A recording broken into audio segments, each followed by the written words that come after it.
هتظبطيهم تدفيهم ولا تهويلهم ولا ايه فاللي حصل الحمد لله على كده. يلا فرحة ما تمت خد الغراب وطار. يعني هندبحهم في شهر رمضان المبارك. مش مشكلة، رمضان هيجي برزقه ان شاء الله. فانا الكارثة اللي حصلت ان انا طلعتهم زي ما انتم شايفين كده وحطيتهم وقلت بس كده هم يشموا نفسهم.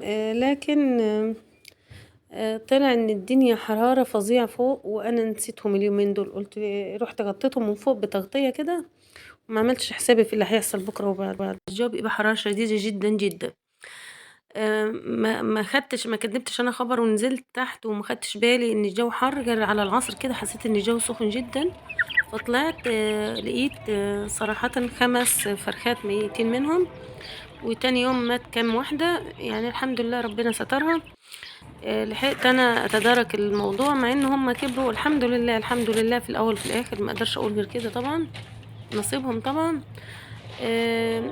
طبعا الجو حر وانك انتي مش عارفة. انا بيقولوا ان كمان الشتاء هيرجع تاني فالدنيا قلبة مش معايا. مش عارفة انزلهم في الهوا وبكرة اطلعهم تاني ولا اسيبهم في الشمس زي كده. اهو بقى هم ونصيبهم بقى. لحقوا رمضان لحقوا ما لحقوش احنا ونصيبنا بقى. الحمد لله على كده. المهم انا غطيتهم كده ونزلت وبعد كده لقيت كام واحدة ميتين منهم. سبحان الله كل واحد ياخد نصيبه. طبعا محدش يقدر يعترض على القدر. هنزل لكم بفكرة جميلة جدا من أفكار رمضان. أولا يا جماعة لو عندك كرومبة مهما كانت كبيرة، دي أكبر كرومبة أنا قابلتها في السوق. بجد بدل ما قلت ما اشتري الاتنين الواحدة ب15 جنيه جبتها على 16 جنيه وكانت يعني حلوة خالص. يعني كبيرة، هي كبيرة الكاميرا مش جايبة الحجم بتاعها. فبصوا كده الطريقة دي في تقطيع الكرنب عجبتني جدا جدا وهتبهركم يا جماعة. لو عندك كرنبة أي كرنبة كده بدل ما تقعدي تفلفتي في الورق كده وتفلتي فيه بيتقطع منك وبيتكسر وكده. فالفكرة دي عجبتني. بصوا كده هقطع التدويرة بتاعة الرقبة بتاعة الكرنبة زي ما انتوا شفتوا ان انا قطعتها. وهاجي بسكينة تكون السكينة حادة قوي. وببتدي كده ان انا اعمل اخد السكينة اقطعها مستطيلات بالطريقة دي. يمكن الفيديو مش ظاهر قوي، الاولاد كانوا بيصوروه مش ظاهرين قوي التقطيع. بس هي بس هتفهموها زي ما انتوا شايفين كده بقطعها. وبصي كده على حجم القطعة اللي انتي بتعملي فيها الكرنباية. بعد يعني تعملي المستطيل زي ما انت عايزة كده. وبعد كده هعديها اعملها مربعات تانية او مستطيلات، يعني حسب ما انت عايزة الحجم اللي انت بيناسبك او بتعملي فيه بتحشي بيه. بعد ما قطعت كده وبتأكد ان السكينة جابت لحد نهاية الكرنبة. وبعد كده برجع تاني بعملها مستطيلات. فهمتوا شايفين الفيديو واضح قوي كده. وبعملها مستطيلات وبعد كده هتلاقي القطعة دي مقطعة جميلة جدا ومتساوية. يا جماعة ممكن انزل كرومبة كلها مرة واحدة. لو عندي حلة كبيرة للسلق بنزل كرومبة كلها بتتسلق مرة واحدة. كمان العصب والله سبحان الله سبحان القادر في حكمه. سبحان الخالق. هتلاقي كمان العصب طلع لوحده ازاي ما تعرفيش يعني. فدي فكرة حلوة قوي عجبتني فقلت لازم اوريها لكم يعني لتقطيع الكرنب وتجهيز الكرنب. لو عندك كام كرنب هتجهزيهم لرمضان. بس كده يعني المكعبات دي كلها. بص كده بص الورق مفرد واحدة واحدة. فممكن لو عاوزة تكبريه شوية اكتر من كده كبريه، عاوزة تصغريه براحتك يعني انتي. وباخد المكعبات دي كلها او الكمية دي كلها وانزلها في الحلة. ممكن انزل كرومبة كلها مهما كان حجمها. فبتاخد كده انتي بتوفري في ظل ارتفاع الاسعار اللي احنا فيه ده. بتوفري في الانبوبة كمان الاسعار بتاعة الانابيب والبنزين انا مسجله لكم الفيديو بتاريخ النهارده. لكن الارتفاع بتاع الانابيب طبعا اصبح فظيع جدا وارتفاع البنزين زود سعر الانبوبه. فلابد عليك انك انت توفري في الوقت والجهد والمال وكل حاجه. اصبح لزاما علينا نوفر في كل حاجه. فعشان توفري طبعا بدل ما تاخد ميه السلق تاخد لها ساعه على البوتاجاز كده انت هتنزلي كل الكميه بتاعه الكروم مره واحده. وكده هتوفري خالص في أنبوبة الغاز وهتوفري في البوتاجاز اللي هو أصبح سعره مرتفع جدا. ربنا يلطف بالناس جميعا. فاحنا بندور على أي فكرة توفر معاكي وندور على أي حاجة. يعني لما تلاقي توفري في 5 6 حاجات كده هتلاقي المجموع انك انت موفرة في حاجات كتيرة. مش هتوفّري في حاجة واحدة وتبوّظي الدنيا في حاجة تانية، إحنا بنوفّر في كذا حاجة عشان يبقى المجموع مثلًا وفّر معاكِ مثلًا 100 جنيه أو 200 جنيه في الأسبوع، فحاجة مش سهلة أو مش قليلة. بُصّوا كده وكمان هيطلع وفي في الجهد كمان موفّر معاكِ، يعني ممكن أسقّطهم كده وأطلّعهم زي ما هُم وأصفّيهم المَيّة وأعبّيهم في الكيس، يبقى موفّرة في الاتنين، في الوقت والجهد وتوفّري النقود. الفكرة دي جميلة جدًا يا جماعة. بُصّوا كده أنا يعني هانزّلهم في الحلة زي كده وأطلّعهم زي ما هُم كده، بُصّوا. فكرة حلوة خالص وأتمنى إن تكون عجبتكم. تاني فكرة، أنا كانت عندي كمية من الفول والله الفول ده يمكن من السنة اللي قبل اللي فاتت، قُلت أكيد باظ، فول سوداني يعني، فلقيتهم ما باظوش ولا حاجة، فحبيت إن أنا أعملهم طحينة، قُلت برضه هاقول لكم على طريقة حلوة أوي للطحينة. الطريقة دي ادّتني الطحينة زي ما تكون جاهزة بالضبط يا جماعة. أولًا يا جماعة أنا هانزّل الفول عشان هو مركون بقى له فترة، والأفكار دي كلّها هانزّلها على البوتاجاز وأحمّسه لمدة 5 دقايق، ليه كده؟ مش هاحمّره ولا حاجة، بس عشان أخرّج منه الرطوبة. ليه كده يا جماعة أنا باعمل التجهيزات دي؟ أولًا الطحينة الكيس اللي هو كان ممكن يغدّيكم أو يفطّركم في فطار رمضان، ما بقاش يكفّي حاجة، فقُلت أنا أدوّر على أفكار بقى إيه توفّر معاكِ، فعملت برطمان والله البرطمان ده ما يطلعش بأقل من 50 جنيه يا جماعة، من حاجات سهلة جدًا، من تقريبًا 5 جنيه سمسم، ولو أنتِ هتجيبي كمية الفول دي من برّه مش هتكلّف عليكِ 5 جنيه، ونُص كوباية زيت قولي طالعة ب5 جنيه.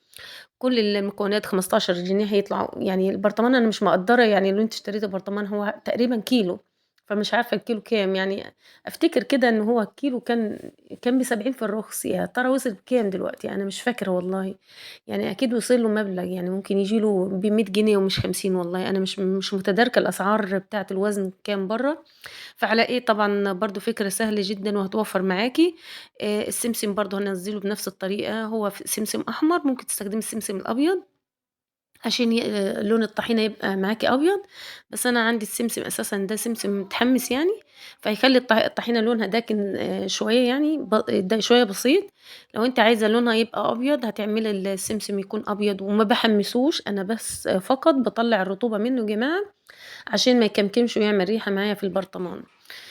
بهذا الطريقة بس مجرد إن هو يسخن أو أحس إن هو دِفي بحركة إيدي كده هاطفي عليه، ونفس الحكاية يبقى كده كوباية من الفول السوداني، كوباية من السمسم، أهو بُص بالاقيه دِفي خلاص كده الرطوبة طلعت منه، كوباية زيّها من السمسم، وهانزل بكوباية زيّهم أو أصغر شوية من الدقيق، والدقيق نفس الحكاية برضه يعني هاسخّنه شوية على البوتاجاز لحد برضه ما أطلّع منه الرطوبة بنفس الطريقة. الفكرة دي حلوة أوي وعجبتني أوي إن شاء الله هتعجبكم. طلّعي برضه من الدقيق الرطوبة بنفس الطريقة اللي طلّعتِ بيها الرطوبة من السمسم والفول السوداني. هتقولوا لي الفول السوداني عندِك فيه قشرة، بُصّوا بعد ما أنا نزّلته على النار كده، القشرة كانت سهلة خالص وطلّعتها، فركتها فركة بسيطة بين إيديّا وطلّعتها. هانزّل كميات كلّها الفول مع السمسم في الكبة وهاطحنهم لحد ما تبقى عندي الفول والسمسم لحد ما يبقى عندي زي العجينة.